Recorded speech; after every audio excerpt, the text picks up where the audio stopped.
roślinność. To pierwowzór współczesnego parku. Kiedy budowano Pasargady, Cyrus podbijał kolejnych sąsiadów. Był jednak królem niezwykłym. Nie niewolił nowych poddanych. W starożytności była to rewolucyjna koncepcja. Szanował lokalne wierzenia i zwyczaje, pozwalał je zachowywać.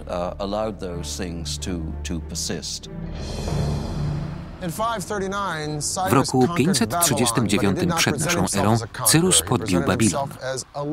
Nie uważał się jednak za zdobywcę, lecz za wyzwoliciela, który uratował Babilończyków spod rządów tyrana. Potem zrobił coś zaskakującego. Uwolnił Żydów.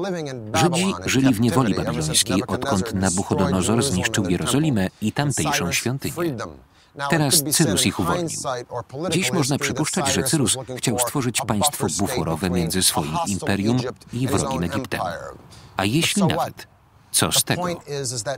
Najważniejsze, że nikt wcześniej nie zdecydował się na taki ruch i praktycznie nikt później. Nic dziwnego, że jest jedynym gojem, którego Biblia nazywa Zbawicielem.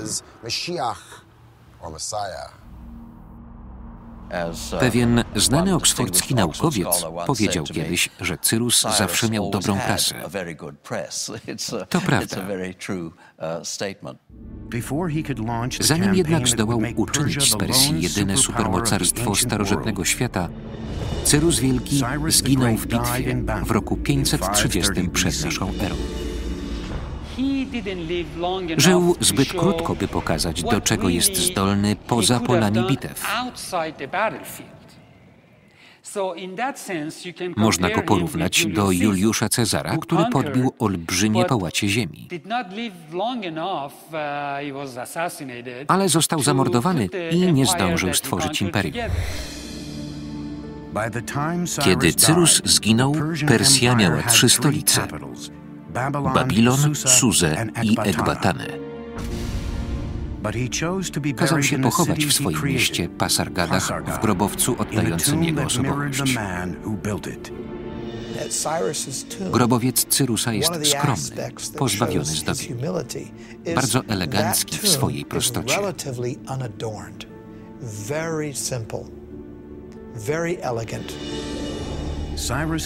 Architekci Cyrusa wznieśli grób na wzór prostych i ciężkich konstrukcji zachodnich. Zaczęli od warstw wielkich kamiennych bloków. Potem przy użyciu ramp i dźwigów zbudowali 11-metrowy monument. Grobowiec Cyrusa to prosty, skromny pomnik człowieka, który stworzył największe do tej pory imperium świata. Mimo upływu 25 stuleci jest doskonale zachowany. Przez 30 lat żadna potęga na świecie nie mogła się równać z Cyrusem. Teraz tron był pusty, a starożytny świat pogrążał się w chaosie.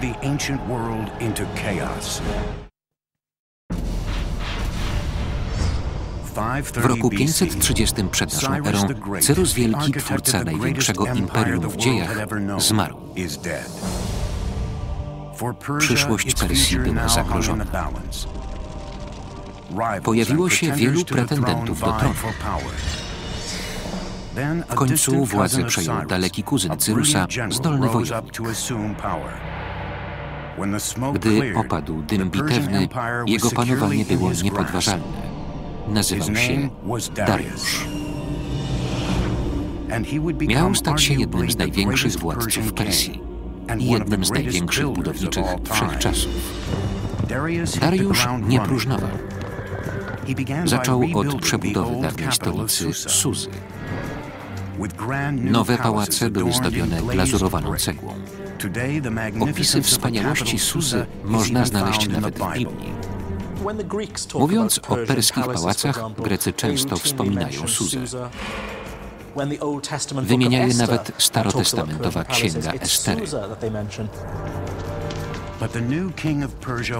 Nowy król Persji marzył jednak o nowej własnej stolicy.